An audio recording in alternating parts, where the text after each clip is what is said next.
Varus here coming out for Creaton. So 3 different AD carries in 3 games. A lot of very red eyes and stuff in those 2 picks. A lot of demon-y type figures for Varus.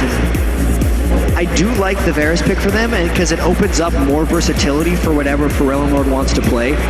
Having the extra utility added from that Varus ultimate always gives you freedom in your other 2 roles to not necessarily have to take that much crowd control. Well, let's have a look for Evil Geniuses. Looking like they're saying it's not broken, so let's not try and fix something that isn't. With that Jarvan and a possible Ken, they were actually sat there with Caitlyn for a little while as well. Either way, it's the same as last game. Yeah, they had a lot of success having 4 ranged attackers when they're outside their turrets, and I guess they're basically daring Kerp to come at Wicked's Kennen because his laning in that matchup was just so dominating right there. So let's see then. We're expecting obviously the mid lane is going to be left until last alternate got more of a freedom with that, and as you can see, Pharrell Lord knows it. He's pretty chilled right now. Yeah, he's not thinking about his pick yet. He's thinking about the rest of the team. They already know what they're going against in a Kennen if they want to pick their top laner, and they know basically what bottom lane they're going to see. They can almost expect a Caitlyn pick from Pete. So they really get to just kind of pick and choose their bottom lane and their top lane right now. Or would they do that again? And we're going to be seeing a Karma Blitzcrank coming in here. So Jerry, who has played Blitzcrank, Thresh, the Hook styles in the past.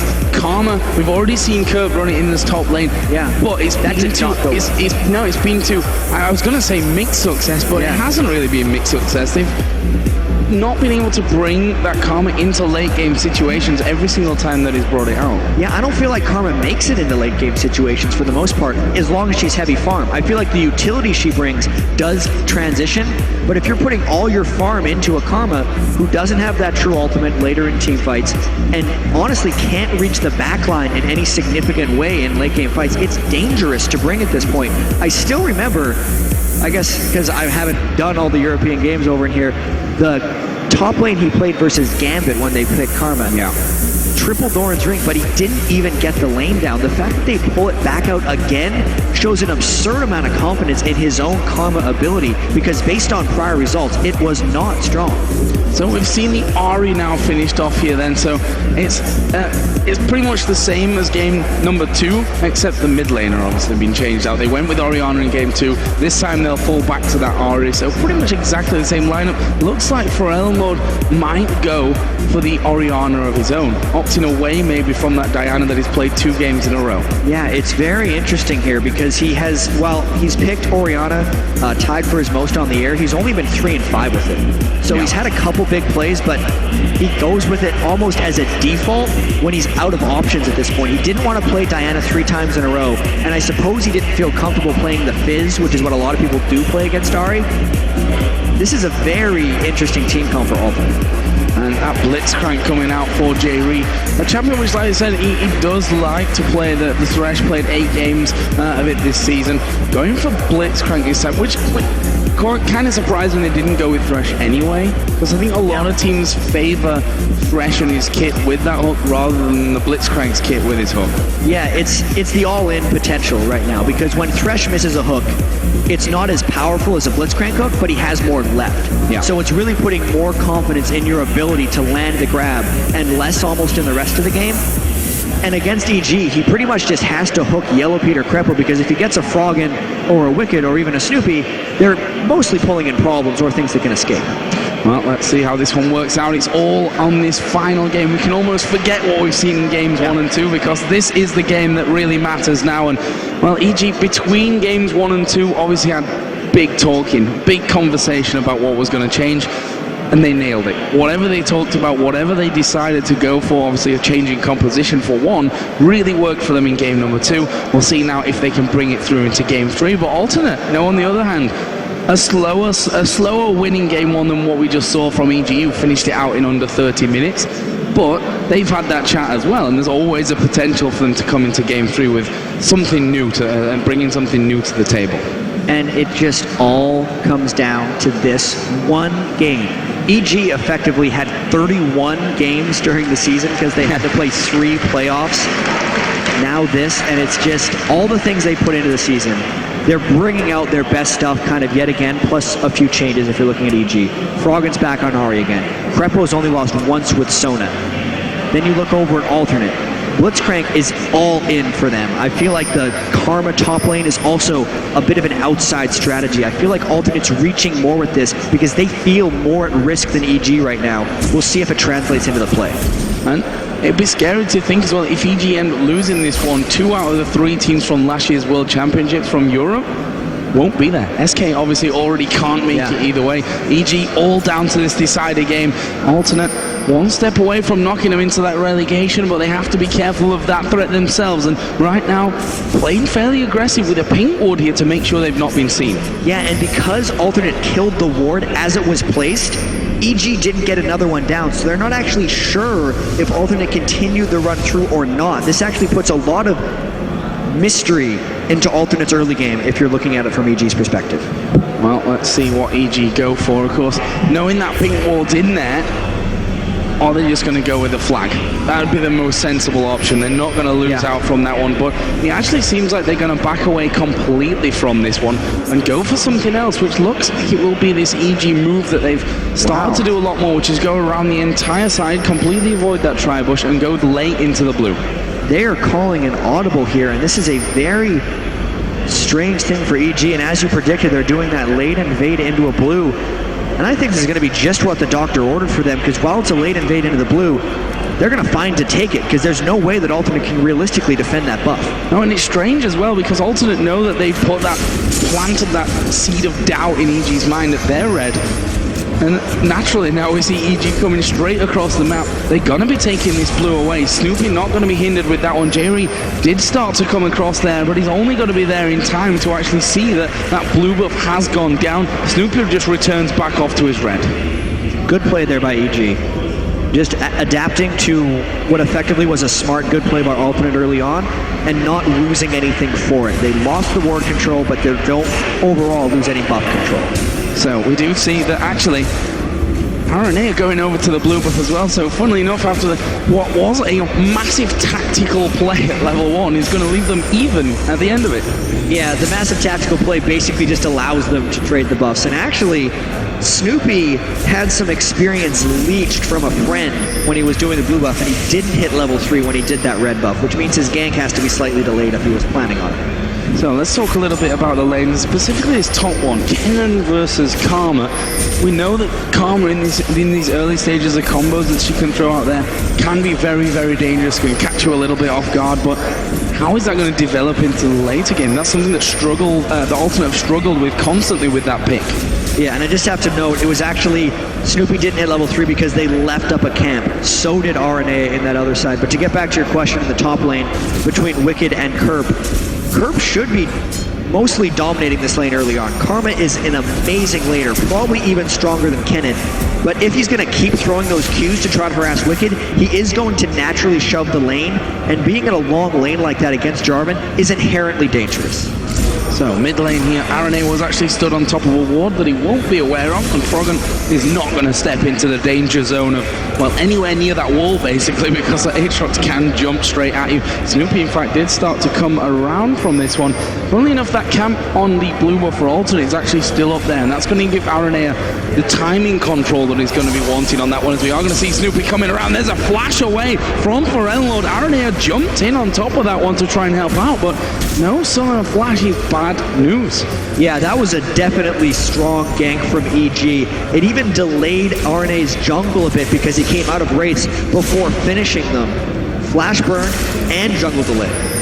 So Snoopy's going to find out that his blue buff camp won't finish off either, and RNA will be resetting his in just a little while as well. So both junglers now got no timing on the blue that they actually took at level 1, but got the control back on their own. Yeah, so at least they'll be able to hand off the blue buff and start the next round of invades or actually they wouldn't be able to start the round of invades because they don't know when they were cleared, which will maybe create more of a farming pattern in the mid lane between Froggen and Ferelmo. So top lane, Karma.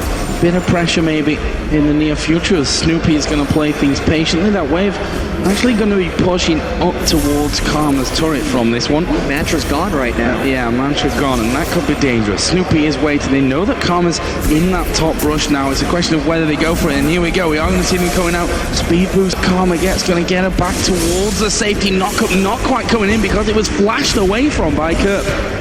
2 flashes now burned by Snoopy, but only 9 minion kills in the jungle. He needs to get a return on those ganks, otherwise he will fall behind. So he's gotten the flashes, just has to go back. Otherwise, that 9 farm really going to cost him. Setting him back as J-Reek looking for those pulls. And basically, you get zoned out by that. You can't rely on being able to dodge them because it's pretty impossible to get that out of there. And that means that 45 to 35 CS in favor of Creaton. They've held that lane up. They've used the threat of that fist dragging them in there to actually pick up a lot more CS. And there's one thrown out towards Yellow Pete, so he's at least safe for a little bit now. That grab got obviously quite a decent cooldown to it. Yeah, but even so, as you said, the Blitzcrank is just pressuring that lane again and again. And it's Alternate who, I'm just realizing a little bit more going back in some of the stats. The Varus was the second most played by Creaton, but he was 2-4 on it with 6 games. So Alternate's falling back on a lot of comfortable champions that they actually haven't had success with yet this split. So it'll be a very interesting to see how that costs them. Well, certainly another slower start to this one, similar to what we saw in game number 1. Obviously, game 2 was pretty explosive pretty quickly overall. And you can see those CS leads for what they're lacking in between the two AD carries currently is made up for by Froggen in 10 CS up in the mid lane. Wicked also got an advantage on towards Curbs Karma, who has gone for that triple Doran's Ring start. Once again, he loves the triple Doran's Ring. I wonder if Froggen's going to go triple blasting one then to answer, just like Alex Each did in that game. Probably not in a game of this magnitude. I think mainly that triple Doran's, though, for him is just for his optimal spam throughout the lane, because he is able to clear it out, and it just means he's not going to run into any mana problems, as well as accentuating his early game punch that Karma generally does, because once it gets to 30-40 minutes, he's mainly a utility bot with slight kiting nukes. So, after that, Aranea up at top. Wicked was pretty much playing underneath his turret, no chance for him to come in. Snoopy right now has actually gone over the backside of the dragon here. And he's just waiting to see, can I actually go down to this bottom lane? Is there any vision there that's going to stop me doing that? And he is actually forcing himself through, but he's going to go, is he going to go Tribush side? Actually, no, he's going to, wow. He's actually going to come over the top of the wall here, and he's been completely undetected. Yeah, but the creeps are not coordinating with this gank. He's thinking about the recall. They're sending 4 people down now. Alternate must suspect something's up, because Ferelmo would have called missing in action from Froggen going in mid lane. And Alternate just has to keep playing that one safe because they can, thanks to the creep wave. Not pushing up quick enough, and now Snoopy's like, okay then, let's try it differently. Let's go for Ferelmo mode. But after burning that flash out earlier, now Snoopy going back towards that mid lane, that flash is going to be coming on. It is now up this instant, so that threat is instantly gone again. Yeah, I don't feel like Snoopy managed his early ganks well throughout the next portion of the game, because he's essentially cycled all the lanes, getting small wins, but no actual win. He had to go back while one of those flashes was on cooldown in order to actually take advantage of his early ganks. And right now, Aranea on the other side, double Doran's Blade, got the boots in there, got that Hunter's Machete as well. Only a Spirit Stone right now for Snoopy. He's finally going to go back off towards his red buff. We just saw Wicked as well clearing out under his turret. He's still ahead in that top lane. He's holding on to that lead. Finally, EG's bottom lane were thinking about going home again, but with the next wave of minions coming down, they might stick around a little bit longer. Yeah, I really actually like the way RNA has been playing this jungle Aatrox. Farm heavy and not trying to overcommit because it seems like he would have a really good gank with that Q. But that Aatrox Q is actually very hard to land without any form of assistance. And since they have an Orianna and a Karma lane, the most they can do is slow someone down a little bit. So what RNA is best served doing is actually just farming for the later game initiations. Getting himself that power later on. Finally, the bottom lanes are going to go back, by the way. We saw the Cutlass being picked up by Varus Berserker Greaves as well, so pretty standard stuff for him, heading up towards that Blade of the Ruin King, and Yellow Pete again picks up that BF Sword as first item. I wonder if it's going to work for him this time. He's still going to be going for that Bloodthirster Last Whisper build on Caitlyn, and the lanes are just continuing to be farm one after the other, gold pretty much even. This is very similar to the first game between these teams, which alternate won. Surprisingly, the fast-paced, crazy game with a bunch of kills was the one that EG won, and here we are in game 3. And this one is definitely more reminiscent of game number 1. There's no doubt about that one. Blue buff's going to be given over here onto those mid laners. Obviously, Blue's coming up a lot later in the game this time around because of those invades and the non-resets on the camps. So let's think about who's going to be actually winning these team fights later in the game.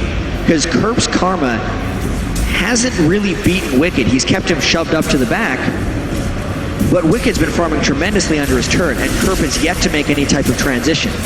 Whereas also, J-Ree's on Blitzcrank, which while sure Blitzcrank could transition if he gets the right hook, if he's not landing those things, he's a almost net negative during team fights. He's not able to make much of a contribution. So much of this is going to depend on how quickly Kerp transitions down and how effective J-Ree is at landing Blitzcrank hooks. Well, up until now, we've only seen, I think, 1 or maybe even 2 on our screens, both of them flashing by and not actually picking up kills. One thing that is working in their favor with that Blitzcrank is there is a fact that it's allowed Creatum to get 20 CS in the lead right now over Yellow Pete's Caitlyn. Mary's Kerp underneath the turret and allowed to put some damage down, but Wicked is really not bothered with this one. He knows, he probably can't remember the amount of games where he's been camped in this top lane, so being pushed onto his turret is just another day at the office for him. Yeah, and Wicked knows how to play this matchup, it seems like. One thing that people get surprised on by a Karma matchup is just like how low she gets people. But Karma doesn't have surprise potential, since she can't just throw her ultimate at you necessarily. You always know how much damage is coming down, and since her ult essentially just augments her Q, once you see that coming out, you know what one exactly is going to kill you, and you're able to avoid it if Karma's about to burst you out. That doesn't happen against Karma. Well, one thing that may work in EG's favor here is that Snoopy up in that top tri-bush, I don't believe went over a ward. The pink ward there in middle may have actually spotted him, but I'm not sure about that one. Karma did move back a little bit in that lane, move to the top side of things, so it seems like Snoopy's actually just going to recall himself, decides against everything going on there. Yeah, and this is actually a very dangerous part in the game for Snoopy, because last game worked with him as the only melee in the team because he got so farmed and had so much gold. But if he is sitting at 33 minion kills, no assists, and RNA is nearly doubling his farm, as soon as these team fights break around, he is not going to have a presence when he tries to dive in and create. Seen also the Chalice finished off here for Pharrell, added into his double Doran's rings from earlier. Snoopy going straight up towards that needlessly large rod. And think back to game number 1, he went that more assassination type build with that DFG as his first choice. And I'd expect him to do it again. He wants to be able to just burst out the numerous amount of squishy targets that are on alternate, and the DFG is his best path to that on Ari. Bissell Scepter already in there as well for Ken. Obviously, Karma with that triple Doran's ring is going to be a little bit further behind when it comes to those bigger items later on because of what's been invested into that one. And you have to wonder if it's really been effective for her, because not ahead in CS, not being able to pick up any kills, not being able to contribute anything to this right now means that maybe would have been better to go the path which would see her get somewhere else faster. That's the way it would seem right now, but you could very clearly say he's kind of hit a point now where he's ready to turn aggressive, and he still has the item slot efficiency from the Doran's rings. That's why he built home guard boots and rushed towards the dragon, because fighting now with that type of item build would be hugely beneficial. Well, they are going to be starting off this dragon, and EG, honestly, nowhere near this one. They've absolutely left that one completely open, and the counter for them on this side of things is going to be EG Wicked pushing this top lane. We're actually going to see Froggen coming up towards the top side as well by the looks of it. There's going to be a red buff coming up. Not sure if he's going to be able to take that away before the rest of the team come in, but Wicked will be able to take away that turret in the top lane. And look at that Aranea. They saw that red buff's gone, but he's not actually checked around the corner to see if Froggen was still there, and Froggen will steal that away.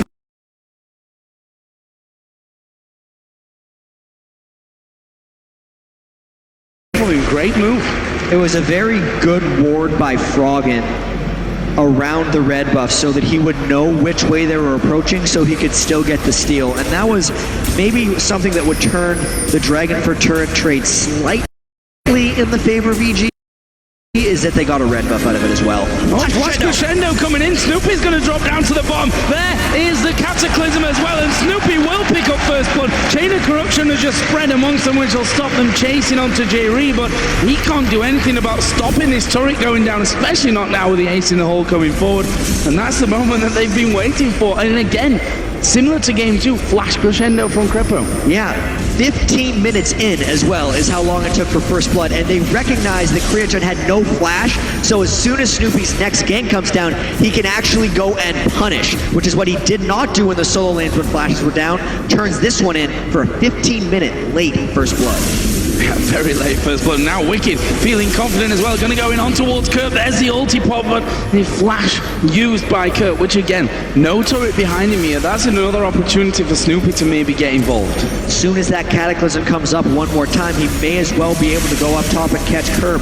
Although, Karma's really fast. Yeah. That shield speeds her up incredibly speedy-like, and they might not even need to wait for Snoopy though, because Froggen has been trying multiple times here to roam. They've got no vision. Actually, he's used the first charge of his ultimate here to get through. He's going to spot him going through into the bush. Curve actually doing well to dodge the charm, but Wicked coming in from the backside. The orb will finish off by Froggen. And these are those kind of games that we wait 15 minutes for the first blood to come in, but then they tend to just explode with action. And that's when EG's trying to turn it on right now, but we'll alternate answer, because in game 1, EG actually got the first jump on them, but then alternate came right back, and since there was a roam up top and Snoopy is covering mid, they know that there is no possible help for Yellow Pete and Crepo at this turret. Well, they've managed to hold 3 of them off, but now at least in this bottom lane for Elnlord, pressuring that middle turret, and only Snoopy there to cover that one. Let's see how this works out. They could end up taking 2 turrets at this rate. Froggen now coming into the mid lane, we'll probably see for Elnlord back away from that one, but this bottom turret with a 3 versus 2 scenario, they force them away for now. Can they finish off the turret before Wicked gets involved? The turret actually surviving there just about. EG rescuing that one, but they can't chase in here. Surely they can't chase in for this one. Wicked does have a flash available, but he used his ultimate earlier on. There is a flash as well in mid lane from Pharrell and Lord. He threw everything at Froggen trying to get the kill. Wasn't able to finish that one off. Froggen just backing out of range. He didn't use his flash there, so that's available for Froggen next time around. Yeah, especially because his ultimate was down as well, but these turrets are not long for this world. They're going right back. Ultimate's up on Froggen now. Going straight in for that one, and it will be Froggen that gets the kill. The communication for that to come in there, I mean, seconds. Yeah, absolutely incredible stuff. Froggen still, by the way, didn't use his flash in that one, didn't need to in the end. Nah, 2-0 right now on Ari in that matchup with Pharrell and Lord. It swings so many of these matchups between EG and Ultimate. Froggen is winning this one with a successful roam and then the great communication. Ultimate is desperately trying to fight back though, very slowly pushing these 3 turrets. They haven't broken them yet, but if they could break that line all at once, it would be a huge spike of gold for Ultimate. It would actually give them the lead in this game. Well, EG are looking for turret number 2 of this game now, and that bottom one. Still Varus and Blitzcrank wait around though. They want to try and stop that one from actually being taken away. And Kerp is also trying to do the same here at the top. So bottom lane will collapse, but the top lane going to do exactly the same. And that will bring us back to 2-1. And with how low the bottom lane is, you can see the Aranea actually coming around. Could probably just go under the turret once you realize the bottom lane's gone and just knock that away for that boost of gold. And this game is about to get substantially more open field. Yellow Pete and Crepo cannot be playing like they have a turret that's alive right now. This dive could just happen right now. Well, they are going to jump in on towards Crepo. They've actually left the turret up here, and that's going to mean that Aranea gets his Bloodwell pop. They've finally finished off Crepo there, but Yellow Pete does manage to walk away from it, and I have to wonder why he didn't give that one auto attack to the turret to stop any danger of that. He got distracted by the trap, I feel like. He thought the turret was almost dead before it happened. Even so, it still only cost him that passive, and they did get the kill onto Crepo. Plus, take a look. That gold is completely even again. And one thing that I've noticed change as well, we talked about how Snoopy spent a lot of time trying to get involved in these lanes early on, being very patient, specifically up at the top, and fell massively behind, almost double the CS behind of his opponent. And he's caught that up to just 9 CS difference now, so all of that advantage that RNA had on that front for when it comes around to team fights is gone. Yeah, two things happened. RNA has slowed down in farming, and Snoopy actually sped up a little bit. His ganks decreased in frequency, but increased in efficiency, and it's been a nice adjustment by him so far. Again, just going for that incredibly selfish tank build in a sense, where he's not building any of the Aegis or Locket of the Iron Solari items despite going double ability power. It's the way EG's chosen to do so. In this composition specifically, I like it. So, a bit of a group up around middle now. Dragon has just spawned in as well, and this will surely be the next big fight of this game. See a few wards put down in fight. I say a few, there's at least 3 pink wards there around that middle lane for Evil Geniuses. Are they going to get the positioning here on alternate though when it comes to that Dragon? And I've got a feeling the EG, they wouldn't mind giving up a Dragon here if they could push then and have that middle turret to take that entire line out. Yeah, J-Rhea is also going to be trying to get a hook amongst all this because so much is swinging on this next fight. EG's been the ones to go previously. They get a hook, but it's on a tank, and they turn around. It's onto Snoopy, and J-Rhea going to get destroyed. What a shockwave coming out for Ellenlord though. RNA are diving in the front, but Wicked's in there as well. Crepo actually picked up the kill. Wicked will pay his life as the ace in the hole blocked by Curb, and that leaves 3 of them on round about half HP. Yellow Pete has got full health. Crepo has that crescendo coming up here in just a second, and Creatine actually taking a lot from that turret there, and Yellow Pete is able to finish him off. Brilliantly done. They escaped that one, but they've lost the turret. No Dragon fight for now though. And Joe, these fights are so close, even though that was a 3-for-1. Snoopy and Froggen got away with slivers, and then Yellow Pete barely sniped Kriya-chan at the very end. Let's take a look at how this happened one more time. Hooking in started the fight from Snoopy, and you can tell both teams were ready to fight, and both teams actually landed some really clutch abilities. That shockwave was onto a Mantrid Karma Q, and Wicked didn't actually get off much of an ultimate damage-wise, but he did zoning-wise because he's what's delayed ultimate for later in that fight. Well, we've just seen that Dragon has been picked up by Evil Geniuses.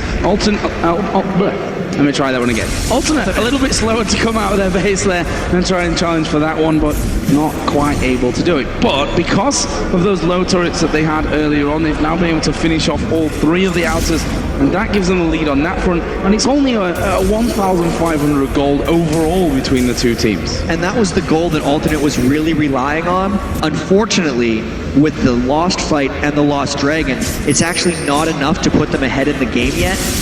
They need to find new ways to kind of create gold at this point, and honestly, Kerp needs to find a way to almost start fights sooner rather than later, even though the fights seem close right now.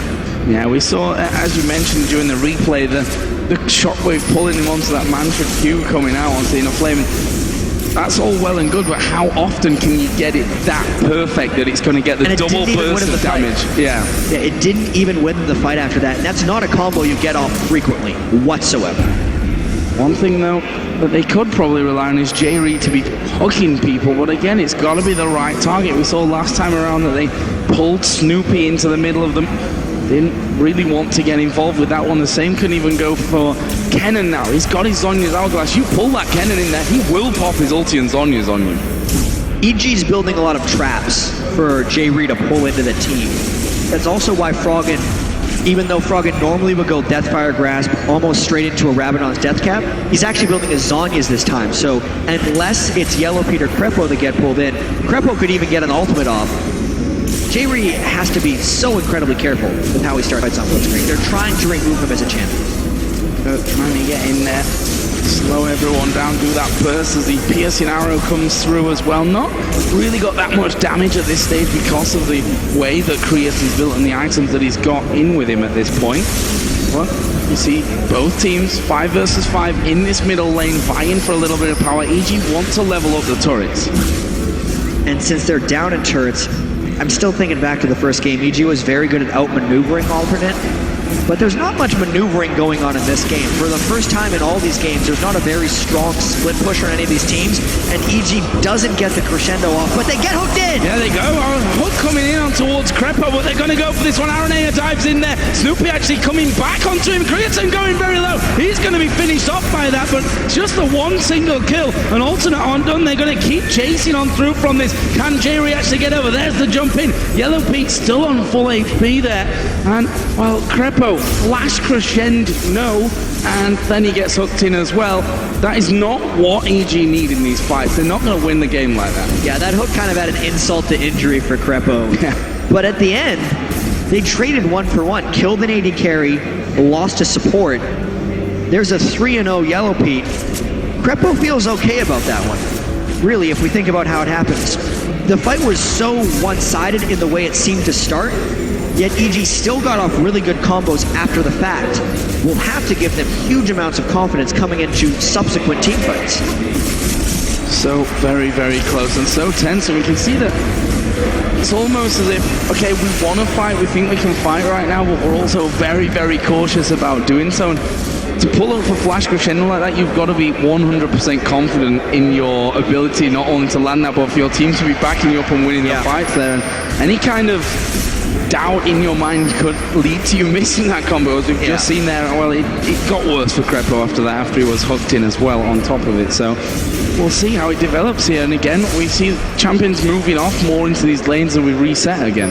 Yeah, and in Crepo's defense, he would have caught Frelnord, but Frelnord flashed it back right at the start. And then it didn't look good for him. And this is still just EG getting a little bit of control in this game. We've talked about how much is actually on the line for these guys, because the winner has a very good chance of going to Worlds, whereas the loser is at substantial risk of falling into the promotion tournament. And if you've seen any of those challenger teams over the course of this weekend and the other tournaments, you'll know that they're not to be taken lightly here. So dangerous times for both teams. And again, we move into a more passive phase of things. So I guess it's time then to have another quick look down items. The second Zhonya's Hourglass now finished over for Evil Genius, of course, going in on towards Froggen to add into the one that Wicked already had earlier on. Bloodthirst, the last Whisper combo that Yellow Pete has been going for, is also finished with a second BF sword added into that one. Critten's not really had much recently picked up, before getting that he's actually sat on a decent amount of gold for the next time he goes back. Yeah, 1,200 gold for him to spend. So Creaton really wants to get that Infinity Edge so he can start really punishing Snoopy when he dives in team fights, and Snoopy hasn't built armor yet. The big thing that EG has to be worried about in the next fight is the fact that Frelnord has completed that Rabadon's death cap, which will be a huge boon to them if he catches a good one, since EG seems to be the one really going for this turret, and the wave clear, by the way, from Alton is substantial. Yeah, pretty amazing at this stage. And Alton actually speeding out here again. Jerry looking for a hook to get things started. And Kennen or Ari, not the targets that they'd really want at this stage, but if they pull him in, wait for the Zhonyas and then go, still a possibility. Yeah, and what a crazy game this is. There's no one deciding the split push. It's so unlike most games we've seen. It's all hinging on hooks or flash crescendos.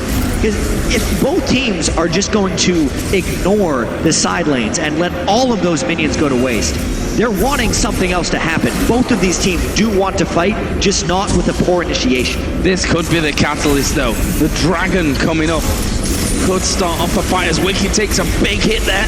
Are we going to see EG back away? We've got Snoopy off to the side. He's going to dive into them. They're going to go for this one. Crescendo will come across again. Froggen takes a big blast and Snoopy is nuked down. Wicked's in the middle of them. He's going to use his Zhonyas, but he's dead as soon as he comes out of it. He's actually hooked in there by J-Ree. And now Crepo, is he going to be able to escape? Froggen puts a full burst onto Pharrell Lord. Crepo's gone down. Yellow Pete is going to be chased by 4 people, including all that CC to come out of J-Ree and Curb. They've got enough damage to finish this one off, and that will be a 4 for 2 coming out for Alternate, plus a dragon now as well. And we said before, these fights are so close, Joe. This one went in the favor of Alternate, and they get the dragon afterwards. The reason they seem to win this one here, watch Snoopy. All the initiation went on a couple people that weren't the main threats here. Creaton landed an amazing Varus ultimate, which delayed the initiation of the rest of EG. Obviously, they then waited on the Zhonya's from Wicked, and even though Shockwave just hit the support, Alternate still got a 4 for 2. That's how close these team fights can swing. Yeah, no real chance for Yellow P to get out there at the end either. The crescendo, like you said, only really hit the back end of Aatrox from that one, not the real targets that they wanted to stun up and burst down quickly. We saw there, Snoopy, we talked about this whole selfish, tanky build that he's going for, but he got absolutely destroyed when he jumped in there, and if he's the tanky man of the team that has to jump in there because that's how you get things started. Jerry actually getting caught out here, he's going to go down to Froggen. Just a case of being in the wrong place at the wrong time. But if that happens in the fights again, that Snoopy gets popped so quickly, that's really bad news for EG as well. It is, and this game's going to be getting so interesting because it's a 5-1 Karma. And I was questioning the way Curve was going to transition in the late game with this, but since he's getting so many kills, will that excess utility, increased shield size, ability to poke, end up actually being a huge benefit if, I mean, think of the shields that Alternate can throw out with an Orianna and a Karma. If Creaton wasn't 1-4, he would just take over this game right now because he would be an essentially unkillable AD carry. And that's before he gets any Guardian Angel or the likes in there on top of that as well. So EG, this turret again, it's been a big focus of them over the last, well, what seems like 10 minutes, and I don't think we're far off that point either. They've still not managed to take it down here, and for me they look a little bit lost in terms of, okay, what are we doing here? What's the plan? They've stacked up in the middle. Yes, when Dragon's there, obviously they're going to go down for Dragon, but you see again, they finally decide to back away. They're going to do a bit of farming in their own jungle. Wicked's going to go down and push this bottom wave back out, but there seems to be a clear focused plan at this stage for EG. Yeah, well, it's so strange, Joe, because I can't remember the last game I've watched where there hasn't been a split push threat forcing action and engagements. Neither of these teams are deciding to do that, so the teams are just congregating in middle again and again and kind of saying, I guess this is how we're going to play, and they're trading fights, which is honestly a very exciting thing to do, but it means the game is very close and potentially swinging. So EG again, group up middle, and Karma's actually left now, so that'll be a 5 versus 4 and a real chance for EG to actually take this turret that they've obviously been lusting after for quite a while. Yeah, or not, they could go down to bottom. This is something that has worked out really nice for them in the end. The fact that Wicked did push that lane out completely. Alternate going to try and react to this one as fast as they possibly can, which they can do with that Karma in there, with that Blitzcrank being able to speed around as well. But it will be 5 versus 5 this time in mid. And look at the way EG is actually pulled through the jungle. It means if they cut back to mid lane, they'd actually get it. All they have to do is wait for the turrets to the minions to come to the turret. Since Alternate doesn't feel safe running through their own blue jungle right now. Oh, they're going to go in. Starts here. Aranea blown up from that one. He does have the Bloodwell as the crescendo, not really hitting where they wanted. Wicked forced to use his Zhonya's. But there's a 3-man Shockwave, gets the 2 of them down, and they're going to be able to chase from this one. Snipe over towards Froggen. Blitzcrank powering on forward. Gets the speed boost there from Orianna, and he's going to knock Crepo in the air. Crepo won't survive this one. They'll finish him off, and now they're chasing in towards Snoopy. Jerry's got full vision of him. He's going to get knocked up, but will Snoopy be able to kill him? He will now with that Cataclysm. He will walk away. Creaton, Curb, and Forellord coming around the side, and there's the speed boost, there's the slow. Snoopy slides away just about. The snipe not enough to actually get in there. Curb does have a flash available. It's going to flash in, picks him up. Curb is now godlike. And EG managed to get the turret in the middle as well. The speed of Alternate is undeniable right now. Karma plus Orianna, plus even J-Ree, who gets himself in trouble with his overdrive occasionally, is allowing them to chase through in these fights. And they're still just trading back and forth. This last fight, really just watching how Aranea, with his Bloodwell, actually held EG back so far. And then since Wicked didn't hit anyone, as soon as EG went up to support him, Forellord was waiting with a Shockwave, and once EG looked to retreat, they couldn't actually get all the way away. Froggen broke off to one side, but the rest of them got chased down. Yeah, Froggen able to survive. They finally got that turret as well at the outer, which is something that has obviously meant a lot to them because they spent so much effort on actually getting that one down, but it was in a big team fight because of that, and Alternate now taking the lead in gold. It's still not a big lead by any stretch of the imagination, but they've got the lead nonetheless. And now with the end of that last fight, a lot of new items coming out, including that death cap now for Curb as well as a void staff for Forellord. Yeah, and 508 ability power on Kerp. This is going to be his... He had the confidence to pick it. It did not work in their game against Gambit, but it's working amazingly here despite the laning phase. He was able to go down and then transition his team fight utility very strongly, and now is going to just be the big question. His shield right now is actually 500 damage on a 6.7 second cooldown. Lord's shield, who also has 400 ability power, is potentially 400 as well. So that's like a 900 damage, low cooldown shield. They can put on whoever they want. So unless EG fights very smartly, it's almost too much to handle. Oh, Snoopy getting knocked in there. Jerry actually ulted before knocking him up. There's a shockwave that won't hit anyone. Will EG try and turn around to have a fight with him because of that? Kerp actually blocking. That hurt. That ace in the hole. I don't think he quite realized that it was going to take half of his health away as he did it. And Wicked here trying to push out that top inner turret as well, which would swing gold back around into the favor of Evil Geniuses, but Snoopy was a little bit lucky there. He actually, Jerry ulted rather than knock him up, which that extra bit of CC might have been enough to get the kill onto him. It very well could have been, but at the same time, this game just continues to be a chase around. I don't think EG can actually chase down Alternate in the open field unless Alternate gets some. That was harder to miss than actually hit there. Yeah. They were all bunched up for that one, fires it off towards the side. Lucky for EG, not taking, no one grabbed by that one. Wicked is still pushing. Finally, we see something a little bit normal in this game with that split push coming into play. Wicked going to get up there, and Kerp is probably feeling very, very comfortable right now to go in for this one. Actually, the ulti going to get run here by Wicked, but he gets knocked up. Kerp is going low. Zonya's going to be used by Wicked, but Aaron here waiting right on top of him. Actual flash away from Wicked, and he survives it. A nice escape, considering he's an 0-3 Kennen against a 7-1 Karma with backup. Trading ultimates and then getting away is well worth it, considering he got the turret in the process. So, what are Ultimate going to do now? The gold is literally like not even 150 now. It's literally just ticked over. Yeah, it's like a ward probably, a difference between them here.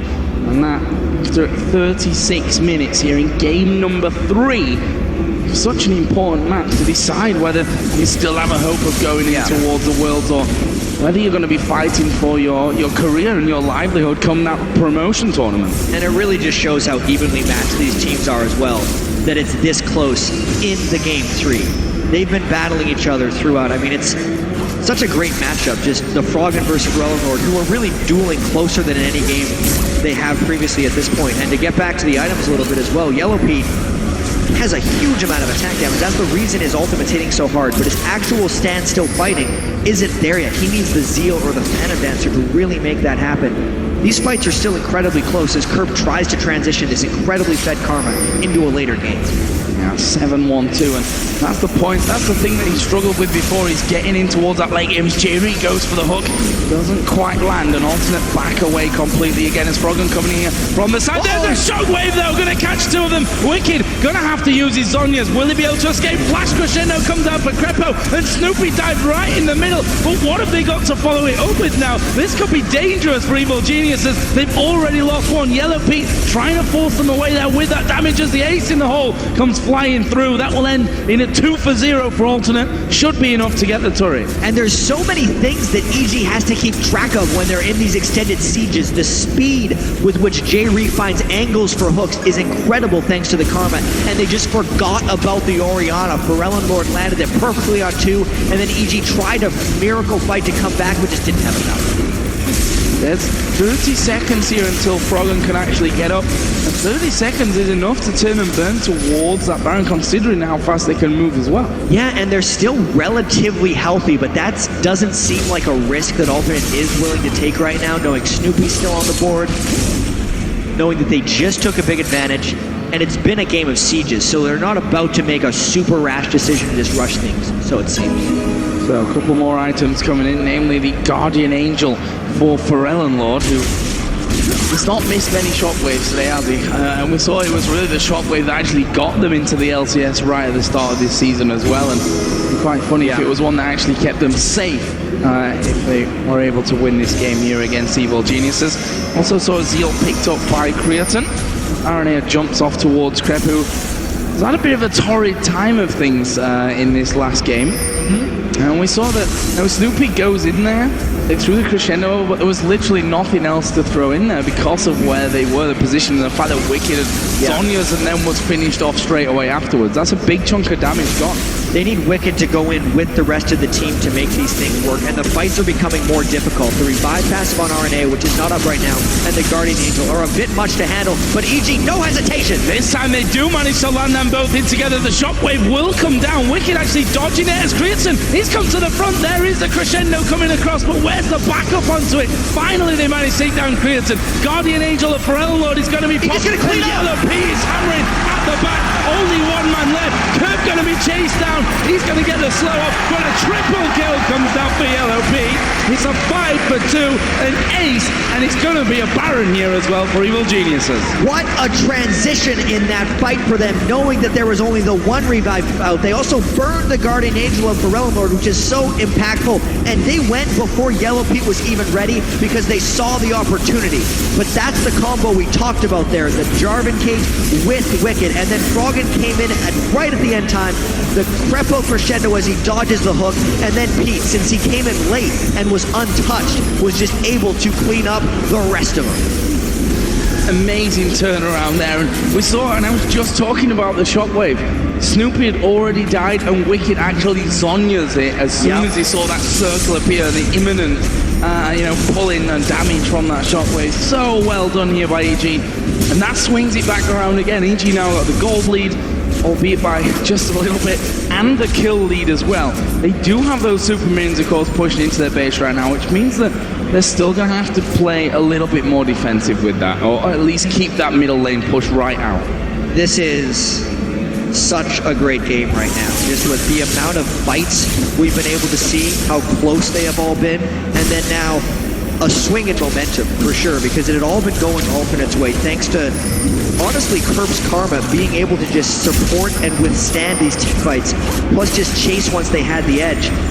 But we might be at that point in the game now where he starts to have some ineffectiveness. Even the 0 and 5 now, Wicked, had a huge presence in that team fight, whereas Kerb, once he couldn't protect Pharrell Lord or Creatine, didn't have enough left for the end of the fight.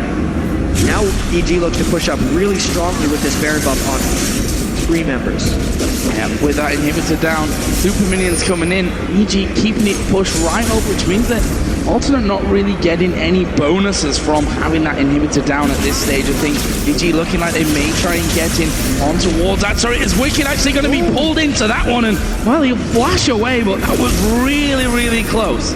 Brown Lord again trying to make the play with his Orianna, because so much of what Alternate always does relies on his ability. That's why when he misses, it just seems so devastating for Alternate. Wicked is going to heal up a little bit because Crepo's spamming on him, and they're going to look to go back in a bit more since they know Crescendo's down for a little while yet. Almost approaching these 6-item builds. Funnily enough, Yellow Pete going for a Banshee's Veil there, wanted that protection before heading up to something that's going to give him more attack speed to allow that massive AD that he has to come out more frequently.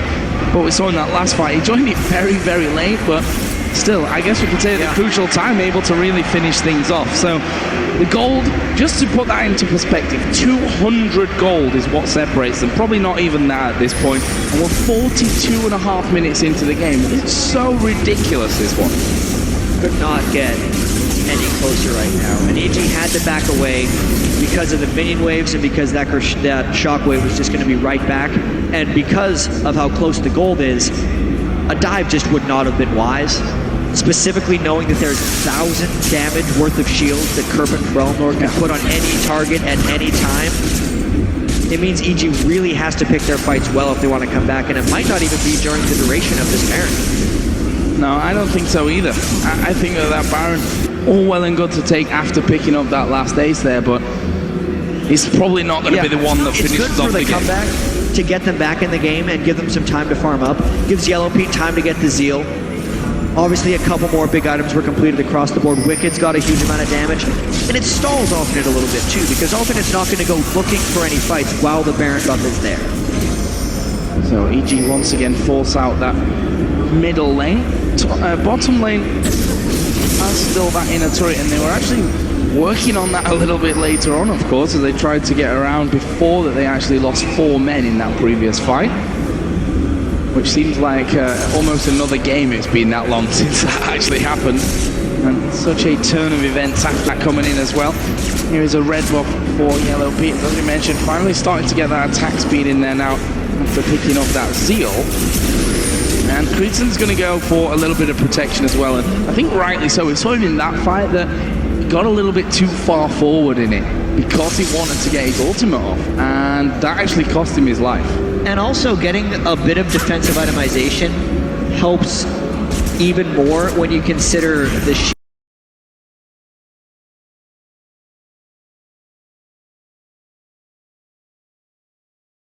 shields that come onto him.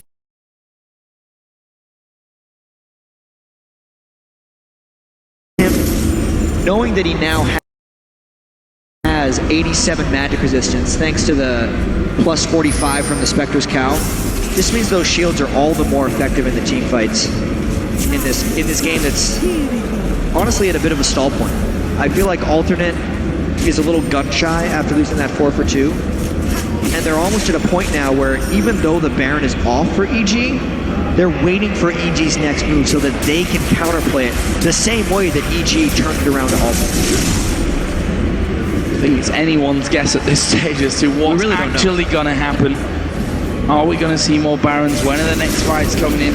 Just something that we can't begin to predict because of the way that this match has actually ran along. We've got 3/4 of an hour on the clock. Everyone's starting to work up towards those 6-item builds, and I think the only thing that we can really guarantee is that when it does happen, a final fight, it's going to be absolutely crazy, and one team is going to say, okay, they've got a minute spawn time, we win right here. And all of them, both of these teams can just fly into each other if they so choose. The speed that Pharrell and Lord and Kerp add to their team with Orianna and Karma is immense, plus all the dashes they have on EG. You also point out that Reverie that J-Ree has. It's a very fast team that's able to do pretty much whatever they want in these team fights, and this is the longest lull we've had in quite some time, and it's because so much hinges on this next fight. Hello Pete still holding that Banshee's Veil. I think RNA are just trying to get that one out of the equation because obviously that stops a lot of things coming his way. You know, that can stop him from being grabbed in and losing their AD carry, which could stop them losing the game if that were to happen. Right now though, EG have gone down towards this bottom lane. Don't think that Alternate can actually reply to this turret here fast enough. It's going down incredibly quickly, and there will be turret number 5 for EG. There's the Banshee's Veil finally being popped. It was the smack coming out of the piercing arrow there from Creaton, but EG happy with what they've just had, gonna back away, steal a blue buff for Frogger. So that's another good move by EG, but I still feel like we should talk a bit about what's gonna happen in one of these team fights. The Revive passive is obviously back up for RNA. There's every summoner spell in the game alive right now, so anyone can dash around everywhere in these fights. I feel like having the 2 extra Revives on Alternate will give them a little bit of extra confidence when combined with having the extra shields for the reviving members is going to make the fight very choosy for how EG goes in. I don't think it's going to be one of those clean, explode everyone in a fight. They're going to have to win a long one if it gets to that, just based on the state we're at in the game right now. Look at this, EG, masses of wards down in the alternate jungle, and they start it. They've got it down below half HP, only 4,000, and look at this, they're going to take it. EG go in there, do a bit of a ninja Baron, and saw Alternate dive over. And actually, Shirelia's popped. There is a shockwave coming out onto Wicked, used defensively, but paired in with Kurt there. A lot of damage coming down. We will see Aronair use his flash to get back onto the top side of the map. Frogger is going to dive in onto him. The charm lands. Aronair tries to jump away. He's going to have his passive pop, but he's going to be finished straight off. It's 5v4, and EG have Baron. So Baron, 5v4, and what is Alternate down? They have no shockwave on Pharrell Lord, which is crucial for them. There is no Ahri ult on EG, but they might look to make their move here if they can get a good initiation. If they can get underneath the tower, J-Ree trying to throw out the pull. They're going to flash in. Charm missing onto Pharrell Lord, though. He's going to be able to bring back some damage. Kerp is poking in there, along with Creaton as well. There's actually missing in the end, but those Qs out Karma are deceptively painful right now. When they hit you, they're going to hurt a lot. And EG aware of this one. One thing that's on their side is that constant regen and the heals coming out of Sona at this point. In a couple seconds, though, Pharrell Lord Shockwave is back up. That charm that Frog had missed was a go or no-go for EG on that turret. They're getting so much damage down right now, and Alternate is giving it up. There's the go! They're going in towards Karma. He will flash away, but there is the Cataclysm! There is a Shockwave coming out the backside. Wicked Gun is Zonya's up from that, but there are now 3 men dead. Aranea is going to come back up in 5 seconds to this one. What are EG going to go for? They're backing away.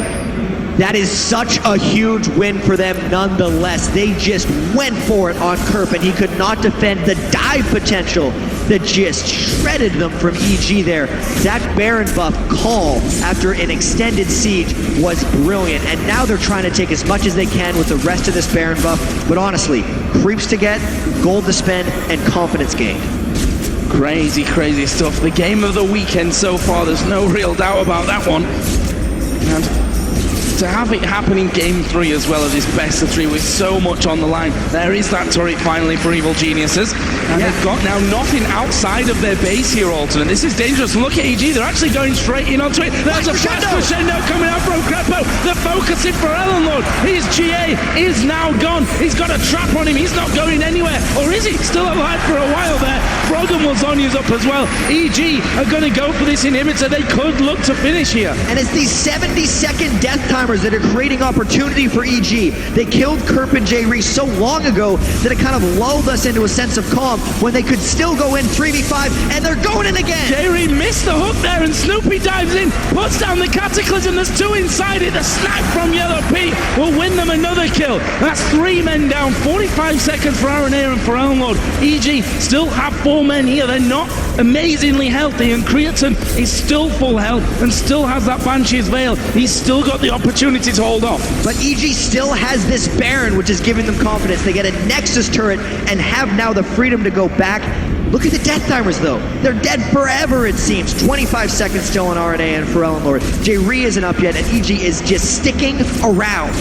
Gerpa's managed to regen. Yellow Pete is going to be live stealing back from the minions that come out at him, and they've already got the 1 Nexus turret down. EG are going to look to finish this game off right here, and the damage that's coming into those turrets is massive. Creaton going to throw things out there. This is a lot of damage onto EG. Snoopy actually going to pick up the kill. Kirk dies in the end. There's the ace, and Evil Geniuses take down Alternate, secure their place in Season 4, and move through to the semi-finals of the playoffs for a chance at Worlds.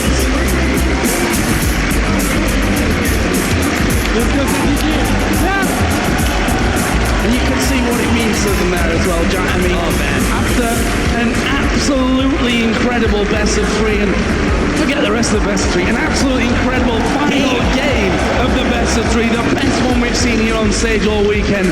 Crowd on their feet. You can see the disappointment for Alternate, and rightly so. They spent 6 weeks at the top of the summer split here, and they will drop down to those promotional games later on in the year, but it's all about EG right now. Yeah, and I have chills going through me right now just because of how epic that game was and how powerfully EG was able to finish it after such a standstill. Just going for it in front of this crowd, which, by the way, is a little heavy on EG fans. What a great game to start off these European playoffs. Well, it's heavy on League of Legends fans, which is what makes me most happy. I've not quite seen a crowd like this, I don't think.